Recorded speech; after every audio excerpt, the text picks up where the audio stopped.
ഈ പരിപാടി കേവല വിനോദത്തിനായി മാത്രം നിർമ്മിക്കപ്പെട്ടതാണ്. ഈ കഥയിൽ ചിത്രീകരിച്ചിരിക്കുന്ന കഥാപാത്രങ്ങൾ, അവരുടെ പേരുകൾ, സ്ഥലങ്ങൾ, സംഭവങ്ങൾ മുതലായവയെല്ലാം സാങ്കല്പിക മാത്രം ആയതിനാൽ ജീവിച്ചിരിക്കുന്നവരോ മരിച്ചവരോ ആയ യാതൊന്നുമായി ഇവയ്ക്ക് യാതൊരു ബന്ധവുമില്ല. ഏതെങ്കിലും തരത്തിലുള്ള സാമ്യം തോന്നുന്നുണ്ടെങ്കിൽ അത് തികച്ചും യാദൃശ്ചികം മാത്രം.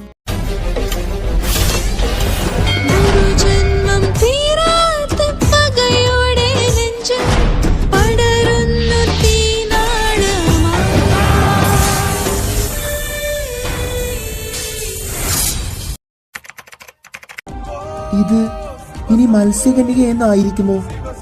പ്രാർത്ഥന ആശ്ചര്യത്തോടെ ആ ഫോട്ടോയുടെ താഴെയുള്ള മാറാല മാറ്റാൻ തുടങ്ങി. അന്നേരം അവൾ ഉദ്ദേശിച്ചതുപോലെ തന്നെ ആ മാറാല മാറിയപ്പോൾ അതിൽ മത്സ്യകന്യക എന്നായിരുന്നു എഴുതിയിരുന്നത്. അതും വെറും മത്സ്യകന്യക എന്ന് മാത്രമല്ല, ശേഷ മത്സ്യകന്യക എന്നായിരുന്നു അതിൽ എഴുതിയിരുന്നത്. അന്നേരം പ്രാർത്ഥന ഒരു കാര്യം ഓർത്തു. നേരത്തെ ഞാൻ ആ പുസ്തകത്തിൽ വായിച്ചത് മത്സ്യലോകത്തെ ഏറ്റവും അധികം ശക്തിയുള്ള മത്സ്യകന്യക ശേഷ മത്സ്യകന്യകയാണെന്നല്ലേ? അങ്ങനെയാണെങ്കിൽ ഇത് ആ ശേഷ മത്സ്യകന്യകയുടെ ചിത്രമാണ്. ഈ ചിത്രത്തിലെ മുഴുവൻ വലയും കളഞ്ഞാൽ എനിക്ക് ഈ മത്സ്യകന്യകയുടെ മുഖം കാണാൻ കഴിഞ്ഞേക്കും. പ്രാർത്ഥന ആ ഫോട്ടോയിലെ വല മുഴുവനായി തുടച്ചു മാറ്റാനായി തുടങ്ങി. ആ ഫോട്ടോയിലെ കാലിന്റെ ഭാഗത്തു നിന്നും മുകളിലേക്ക് എന്ന രീതിയിൽ അവൾ മെല്ലെ വല തുടച്ചു വന്നു. ആ ഫോട്ടോയിലെ മാറാല തുടച്ചു മാറ്റവേ ആ ഫോട്ടോയിലെ സൗന്ദര്യം കണ്ട് അവൾ അമ്പരന്നിരുന്നു. ഭഗവാനെ, ഈ മത്സ്യകന്യക വളരെ സുന്ദരിയാണല്ലോ.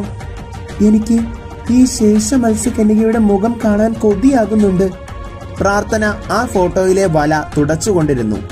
ഇതേ സമയം UAE-യിലെത്തിയ പ്രദയും ഋഷിയും അനുമോളുമൊത്ത് ജീവന്റെ വീട്ടിലേക്ക് പോകാനായി ടാക്സിയും പിടിച്ച് അവർ നേരെ ജീവന്റെ വീടിന് മുന്നിലെത്തി.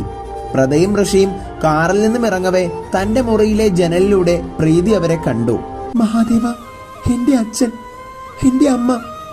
ജീവിതത്തിൽ ആദ്യമായി എന്റെ അമ്മയും അച്ഛനെയും ഞാൻ ദാ നേരിട്ട് കാണുന്നു. ശരിക്കും ആ ഫോട്ടോയിൽ ഞാൻ കണ്ടിട്ടുള്ളത് പോലെ എന്റെ അമ്മ എന്നെ പോലെ തന്നെയാ കാണാൻ.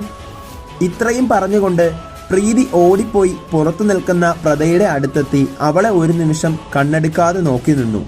പെട്ടെന്ന് ഇടിയും കാറ്റും കോളും തകൃതിയായി കൊണ്ടിറങ്ങി. കൊടുങ്കാറ്റ് വീശി. മഹാദേവന്റെ ക്ഷേത്രത്തിലെ ശംഖുനാഥം മുഴങ്ങി. ഇടിമിന്നൽ പ്രകാശം പ്രീതിയുടെ ദേഹത്തടിച്ചതും പ്രീതി പെട്ടെന്ന് പ്രദയെ ഇറുക്കെ കെട്ടിപ്പിടിച്ചു. അമ്മേ, എന്റെ അമ്മേ. ഇത്രയും പറഞ്ഞുകൊണ്ട് പ്രീതി നിറകണ്ണുകളുമായി നിന്നു. കുറച്ചു നേരത്തെ കെട്ടിപ്പിടുത്തത്തിന് ശേഷം പ്രദ പ്രീതിയെ തന്നിൽ നിന്നും അടർത്തി മാറ്റി. എന്താ മോളെ പ്രാർത്ഥന, നീ കരയുന്നേ? നിനക്കത് എന്തു പറ്റി? എല്ലാ പ്രാവശ്യവും നീ നമ്മളെ കാണുമ്പോ ഇങ്ങനത്തെ പതിവൊന്നുമില്ലല്ലോ. ഇതിപ്പോ എന്താ നിനക്ക് പറ്റിയേ? പെട്ടെന്ന് പ്രീതി ഒരു നിമിഷം പ്രാർത്ഥന പറഞ്ഞ വാക്കുകൾ ഓർത്തു.